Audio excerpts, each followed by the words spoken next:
Las y los representantes de organizaciones humanitarias de Petén, Guatemala, hablan de la realidad de las personas en tránsito desplazadas en busca de asilo y refugio. Agradecemos su sintonía a candelaradio.fm. Transmitimos desde el distrito de Recalde, en Bilbao, una de las capitales de País Vasco en España. A todas las personas que nos sintonizan mediante www.candelaradio.fm, un cordial saludo. Y a todas aquellas personas que nos sintonizan mediante nuestro 91.4 FM, que están en casa, en el trabajo, en el coche, al frente de cualquier ocupación que realizan, muchas gracias por acompañarnos. En esta ocasión realizamos un programa especial dentro del marco de los proyectos de ayuda humanitaria de la Agencia Vasca de Cooperación al Desarrollo, en el que nos acompañan líderes centroamericanos procedentes del hermano país de Guatemala, representantes de la ONG LOC LAC Church, del idioma quechí y su significado en español, Sagrada Tierra. Bienvenidos. Gracias.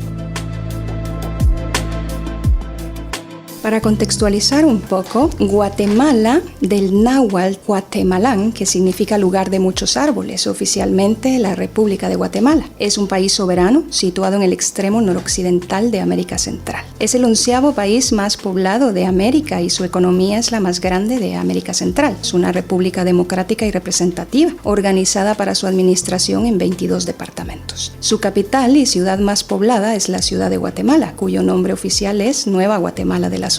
Es el país más poblado de Centroamérica, con 18.607.184 habitantes, según el censo realizado en el año 2022. El país enfrentó en su pasado reciente una guerra civil de 36 años. Este ha sido un largo conflicto bélico librado en el país centroamericano entre 1960 y 1996, dentro del marco de la Guerra Fría entre el bloque capitalista de los Estados Unidos y el bloque comunista de la Unión Soviética. La guerra causó un gran impacto en términos económicos, políticos y agudizó la polarización de la sociedad guatemalteca.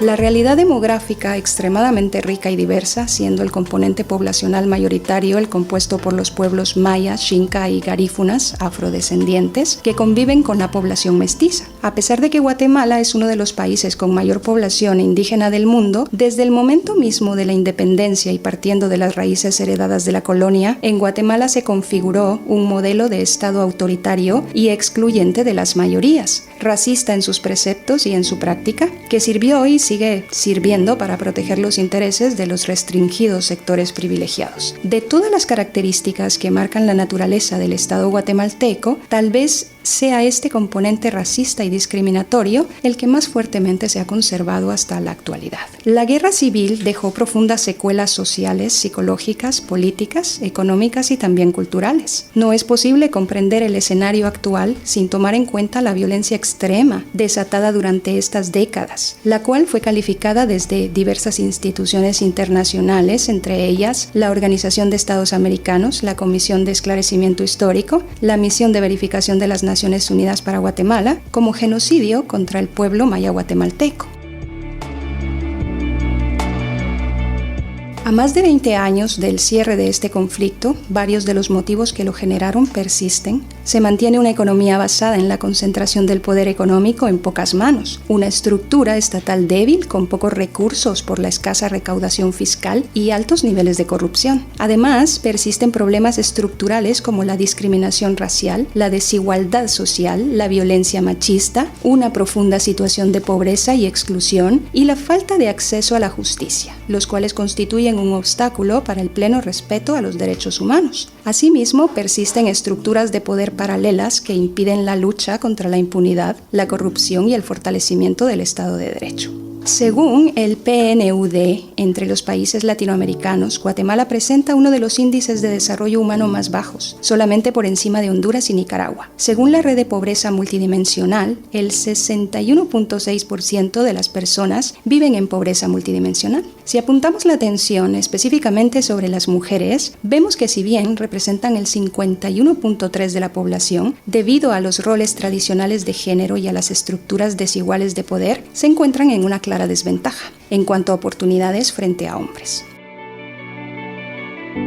Según un informe de ONU Mujeres, solo el 40% de las mujeres en Guatemala es población económicamente activa y la mayoría trabaja en actividades informales sin protección social. El 80% de las mismas son mujeres indígenas. Por último, a nivel territorial, los municipios donde trabajan los colectivos y organizaciones acompañadas por PBI tienen los índices de desarrollo humano municipal y los índices de pobreza multidimensional entre los más bajos del país y coinciden en su mayoría con los de mayores poblaciones pertenecientes a pueblos originarios. El PNUD advierte que la situación de pobreza en Guatemala se ha incrementado. La gran paradoja es que a pesar de ser un país con gran biodiversidad, rico en bienes naturales, no logra satisfacer las necesidades básicas de su población. Pese a contar con una de las tierras más fértiles de Latinoamérica, Guatemala tristemente ocupa el 5º lugar mundial en desnutrición.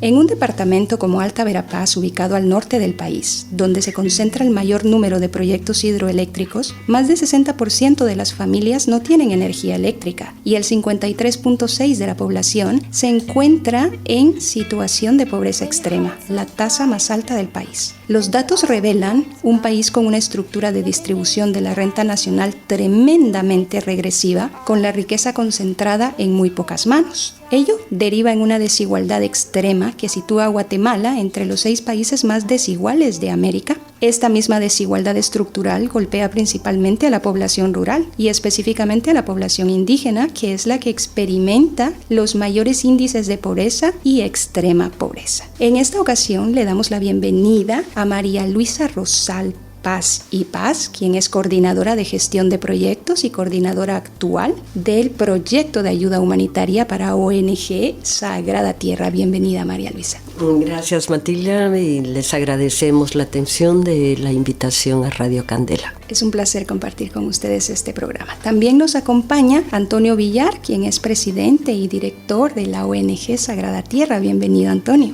Muchas gracias, Matilde. Muchas gracias por esta oportunidad.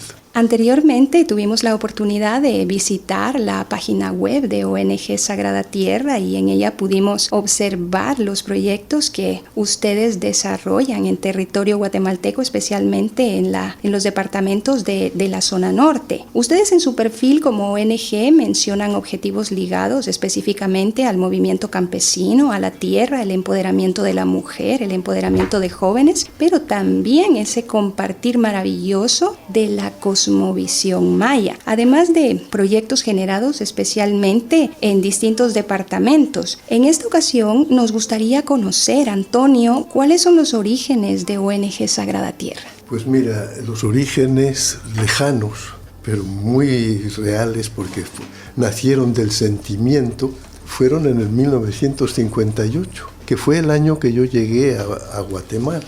Entonces me tocó ir a visitar las aldeas del sur del Petén. Entonces, como sacerdote, yo llegué a Guatemala como sacerdote y quedé encantado de las aldeas quechís. Era el mes de septiembre, fue precisamente ese mes cuando murió el Papa Pío XII. En ese mes, la vegetación de los cerros donde estaban las comunidades era impresionantemente bella, verde de todos los verdes y el cielo azul de todos los azules. Quedé fascinado. Y más fascinado cuando la gente empezó a llegar en sus filas al ritmo y al sonido del son y la chirimía hacia la ermita, hacia la iglesia, ¿verdad? Y se iban juntando, las mujeres en una gran galera de guano, de palma, ¿verdad? Y los hombres en otra galera igual. Ahí nació el amor a lo quechí. Después pasaron cosas, pero al final yo pude lograr ir a vivir a esas aldeas, de donde hubo que salir por motivos de la represión que se estaba dando entonces en Guatemala. Pero ya después de la firma de la paz volví a encontrarme con los quechís y volví otra vez a poder hablar su lengua, que hacía años que ya no la había practicado en el exilio, ¿verdad? Entonces me pidieron que hiciéramos un trabajo ya más sostenido. Ellos habían ya luchado por conseguir tierras para ellos y en esa lucha habían perdido la vida 2 compañeros, 2 hermanos, dicen ellos, quechís, pero ya tenían la tierra, querían mejorar la producción. Entonces es así cuando empezamos a ver de qué manera podíamos hacer una ONG. Nos informamos que era una ONG, cómo podíamos lograr esa ayuda y qué nombre ponerle. El nombre que le pusimos fue el nombre que en los inicios de los años 60, finales 60 y inicios de los 70, yo oía permanentemente Lok Lak Choch, Lok Lak Choch, Sagrada Tierra, Sagrada Tierra. ¿Por qué ese nombre? ¿Por qué lo oía tanto? Y es que el gobierno estaba tratando de dividir la tierra comunitaria de las aldeas en parcelas y la gente no quería esa división. Ellos llevaban ahí ya tiempo, desde la dictadura de Ubico, que habían huido para vivir en esa zona, llevaban mucho tiempo trabajando la tierra comunitariamente. Cada uno sabía cuál era su parcela, todos se ayudaban unos a otros, ¿verdad? Cuando uno sembraba, iban todos a sembrar con él, etcétera, con sus ceremonias y todo. Pero el gobierno quiso parcelar y ellos no estaban de acuerdo con esa política del gobierno. Es ahí donde en todas las reuniones de todas las aldeas era la palabra Lok Lak Choch, Sagrada Tierra. A la hora de, por el respeto y amor que el indígena tiene a la tierra como madre y dadora de vida, como lugar donde han nacido, donde siguen viviendo sus antepasados muertos, pero que viven todavía con ellos, y donde vivirán sus nietos. Sagrada Tierra, el lugar sagrado de la vida que nació y que seguirá naciendo para los indígenas en esa zona. Total que a la hora de buscar, cuando volvimos, después de la firma de la paz, volvimos a Guatemala y me pude contactar con ellos, pues era lógico que yo pusiera ese nombre Sagrada Tierra a la ONG que íbamos a fundar. Y así fue como nació Sagrada Tierra, por esas reuniones comunitarias en donde Sagrada Tierra se repetía, Sagrada Tierra en una aldea, en otra aldea, en otra aldea. Esa fue la razón por la que pusimos ese nombre, Sagrada Tierra. Así empezó Sagrada Tierra. Sin dudarlo, una preciosa historia que se ha convertido también en una maravillosa experiencia. María Luisa, por favor, coméntanos cuáles son los proyectos de ayuda humanitaria que desarrolla Sagrada Tierra. Bueno, los proyectos que nosotros ejecutamos han sido gracias al apoyo solidario de la Agencia Vasca de Cooperación al Desarrollo y han consistido en 2 líneas. Anteriormente se había hecho en cuanto a los eventos naturales y su inclemencia y efectos en las comunidades, y hace 3 años ha sido en lo que viene siendo la movilidad humana, entendiendo la movilidad humana como migración, personas solicitantes de refugio y de asilo. Esos han sido los proyectos y realmente aprovecho la oportunidad de agradecerle a la Agencia Vasca de Cooperación al Desarrollo este apoyo solidario, que sin ello estaría un poco, como decimos allá en Guatemala, la pata coja para la atención directa a la población migrante. Gracias por tu respuesta, María Luisa. Nos gustaría justamente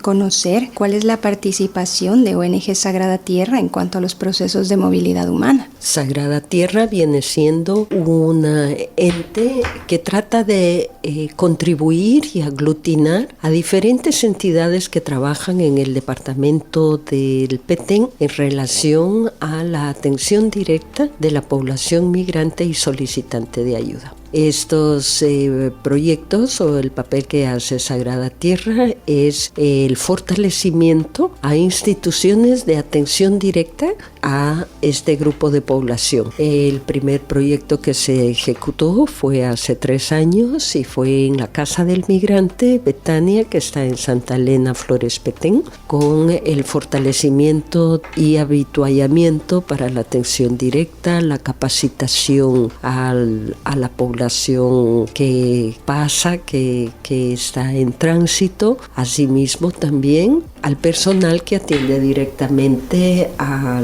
la población migrante. El segundo proyecto consistió también en el fortalecimiento institucional de la Procuraduría de Derechos Humanos en sus 3 auxiliaturas de Petén, la de Poptún, la de Santa Elena Flores Petén, la de La Libertad. En esta ocasión fue el trabajo directo con el personal de las auxiliaturas para su fortalecimiento en función de la atención directa a la población migrante. El Petén es un departamento en Guatemala que tiene fronteras con Belice, con México y con Honduras. Entonces, en este sentido, es un paso casi obligado de la población migrante que viene de diferentes países y la Procuraduría de Derechos Humanos en su auxiliatura de Santa Elena Flores Petén han atendido a personas que vienen del Perú, que vienen de Colombia, que de Venezuela, de Cuba, de Jamaica, y entonces sí viene siendo un paso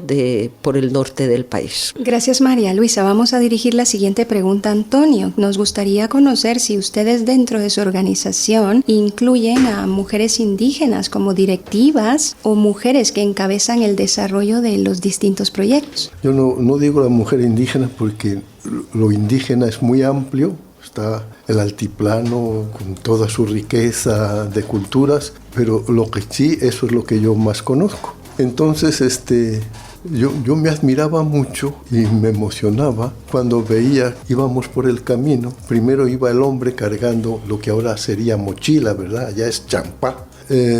Cargando, la mujer iba detrás de él con el niñito en su pañuelo atrás a la espalda, y cuando había un mal paso, y eso era en todos los casos, todos los hombres esperaban ayudar a su esposa a pasar ese mal paso. Eso a mí me parecía tan bonito, ¿verdad? Una expresión. Yo lo entendía de cariño, ¿verdad? Y de apoyo a su esposa. Luego veía yo también la solidaridad entre las mujeres, que era una expresión de la solidaridad y de la acción comunitaria que se ejercía en las comunidades. En las comunidades, como decía, se trabaja conjuntamente. Cuando uno siembra, siembran todos con él. Al día siguiente siembra don Juan y se van todos de víspera a la casa de don Juan con sus ceremonias y todo de noche.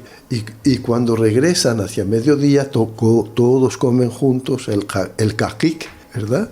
Tú conocerás, lo comen juntos, pero las mujeres están ahí todas juntas. Claro, alguno dirá, no, pero es que ellas son las que hacen la comida. Es la división del trabajo, ¿verdad? El hombre en la milpa, las mujeres todas juntas, preparando juntas todas la comida. Entonces, estas expresiones colectivas y la actividad de la mujer era un hecho ya dado por la propia cultura. Cuando empezamos nosotros, la ONG, empezamos con hombres, porque fueron hombres los que nos lo pidieron, ¿verdad?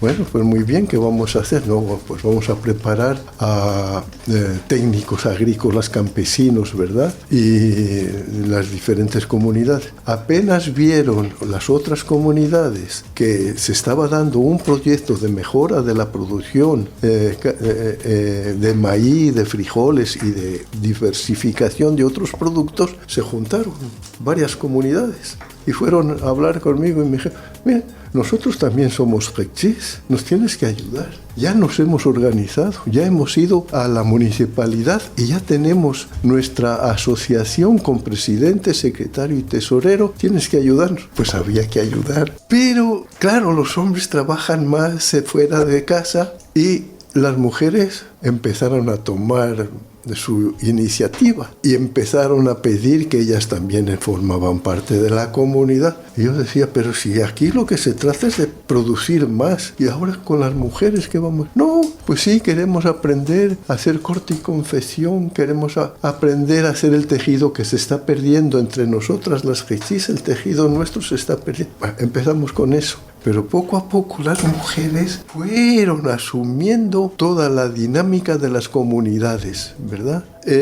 Ya para concretar, porque esto es muy largo, cuando íbamos a las aldeas, yo solo hablaba quechí, pero los demás compañeros no hablaban quechí. Entonces teníamos necesidad de traductoras. Entonces empezaban las muchachas entonces con primaria medio terminada, empezaban a ser traductoras de lo que se les explicaba sobre los derechos humanos, los derechos de la mujer quechí, los derechos de los indígenas, la forma de participar comunitariamente, la organización campesina, en fin, todos los temas que les dábamos los iban traduciendo ellas, ¿verdad? Ahora no necesita que nadie vaya a explicar nada. Ellas saben todo y tienen sus folletos también, ¿verdad? Y ellas se encargan de dar toda esa temática, pero no solo es eso, que para nosotros es el fruto tal vez más satisfactorio, lo que más satisfacción te produce ver cómo mujeres que entonces se hubieran dedicado tal vez solo a sus pollitos y a dar de mamar a los niños que siempre están naciendo, niños con los queches, ahora son mujeres que están manteniendo inclusive un programa de radio semanal.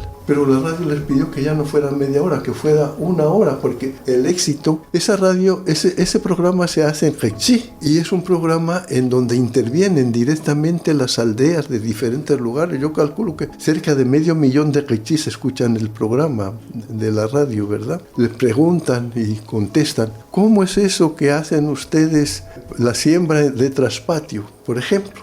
¿Cómo es eso que ustedes se organizan y tienen una compañera que es la que lleva adelante las actividades de la aldea? Y a todo ello, las mujeres que empezaron siendo traductoras, hoy son las retransmisoras a amplitud de cientos de miles de quechís de valores que ellas han recibido y van retransmitiendo. Esas mujeres, porque lamentablemente los hombres fueron perdiendo su territorio por la invasión de los grandes proyectos de palma africana, de la palma aceitera, y trabajan ya esclavizados de otros. Las mujeres tienen más tiempo y se dedican a ver la manera de mejorar las comunidades, al grado que no solo se atienden a nuestros proyectos, sino que se organizan para ir a reclamar a la municipalidad de los problemas locales de sus propias comunidades. O sea que eso es una de las satisfacciones más grandes, ver cómo ha ido floreciendo la actividad de las mujeres que de otra manera hubieran quedado encerradas en sus casas y ahora están dinamizando las diferentes aldeas de la zona. Gracias, Antonio, por tu respuesta. Comprendiendo un poco, informándonos sobre la situación y el contexto guatemalteco, María Luisa, queremos hacer la siguiente pregunta. ¿Cuál es la situación actual de los defensores y defensoras de derechos humanos en Guatemala? Yo diría que es una situación bastante complicada la que están viviendo, porque se vive a diario una violencia hacia las personas que trabajan en defensa de los derechos humanos en su más amplia gama. Los derechos de participación, los derechos de dar su opinión y expresión, los derechos hacia la vida, el derecho hacia la tierra. Entonces sí son personas que de alguna manera han recibido de parte de los que sustentan el poder de una forma indirecta la criminalización por lo que hacen en defensa de los demás. Gracias, María Luisa. ¿Cuál consideras tú que es el nivel de participación de la mujer en todo tipo de espacios de la sociedad guatemalteca? Yo creo que va habiendo una mayor participación de nosotras las mujeres en diferentes ámbitos. En el ámbito de la educación, ya sea primaria, secundaria y universidad, en el aspecto de salud, en el aspecto político es en donde menos participación hay. Podemos decir también que la población indígena maya tiene menos posibilidades en general a tener una participación amplia y de respeto. Y todavía la mujer maya sufre la triple discriminación. uno por ser maya, otro por ser mujer y el tercero por ser pobre. Entonces esos tres ingredientes hacen que el sector de mujeres maya en general, y no solo aquellas que hayan tenido la oportunidad de estudio, sino que de la población común y corriente, tengan una desventaja bastante marcada con relación a la otra población. Gracias, María Luisa. Por favor, coméntanos qué organizaciones son las que prestan apoyo y seguimiento al migrante durante su tránsito en Guatemala. Te voy a hablar directamente del departamento del Petén, que es en donde estamos realizando el proyecto por la Agencia Vasca de Cooperación al Desarrollo y por Mundubaquean también. Estas dos entidades han sido de un fortalecimiento no solo para Sagrada Tierra en lo concreto, sino que en la respuesta a la necesidad de responder a los derechos violentados de las personas migrantes. En el departamento de Petén existe una mesa departamental de migración en donde están representadas las entidades internacionales, nacionales y de la sociedad civil guatemalteca que tienen sede en Petén. Y entonces así se procura hacer una coordinación entre las diferentes entidades que estamos en la mesa para evitar la duplicidad de esfuerzos y sacarle el mejor provecho a los recursos, dado que siempre son pocos para la gran necesidad que hay. En esta mesa participa ACNUR, participa la OIM también, la Iglesia, que salve decirse que la Iglesia es la que tiene un papel importante en la atención directa hacia la población migrante, dado que el gobierno de Guatemala, a pesar que dice que es el tercer país seguro, pero no sé de qué país estará hablando cuando esto surgió, porque si las entidades de gobierno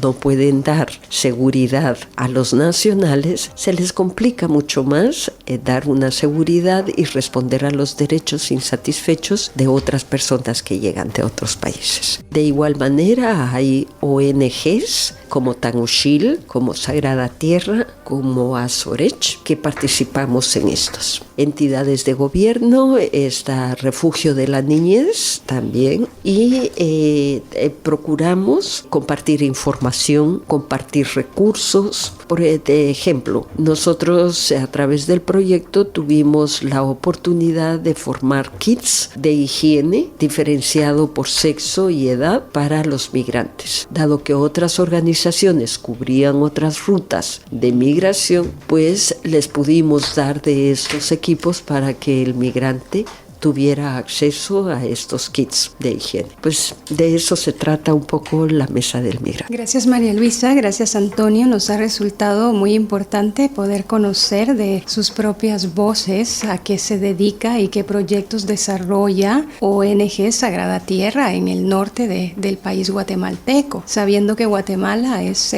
uno de los países que mueve Centroamérica también, y dado todo el proceso de éxodo migratorio que se ha estado viviendo a nivel latinoamericano, es importante entender, como tú bien mencionas, el apoyo que pueden brindar distintas entidades a todos los seres humanos migrantes que están migrando hacia el sueño americano en su paso por Guatemala. Con tu respuesta estamos dando por finalizada esta entrevista. Desde Candela Radio agradecerles su presencia. Gracias, María Luisa, por habernos acompañado. Gracias a Radio Candela por esta oportunidad, y aprovecho a saludar a todos los oyentes de Radio Candela. Muchas gracias. Antonio, un placer también haber compartido contigo esta entrevista. Sí, ha sido muy bonito poder tener esta oportunidad de retransmitir cosas de Guatemala a la población del País Vasco, a los radioescuchas de Candela Radio, ¿verdad? Muchas gracias a ustedes. Muchas gracias por habernos acompañado. También comentarle a nuestros radioescuchas que realizamos esta entrevista dentro de un programa especial del marco de los proyectos de ayuda humanitaria de la Agencia Vasca de Cooperación al Desarrollo. Agradecer a mi compañero en controles que nos ha acompañado, John Domínguez, y en la transmisión de esta entrevista pues también Matilda Noriega. Un abrazo muy grande para todos nuestros compatriotas guatemaltecos, deseando que ONG Sagrada Tierra continúe desarrollando con éxito todos sus proyectos en bienestar de la población centroamericana y del área norte de Guatemala. Proyecto desarrollado por Mundubakean y Sagrada Tierra con la financiación de la Agencia Vasca de Cooperación al Desarrollo.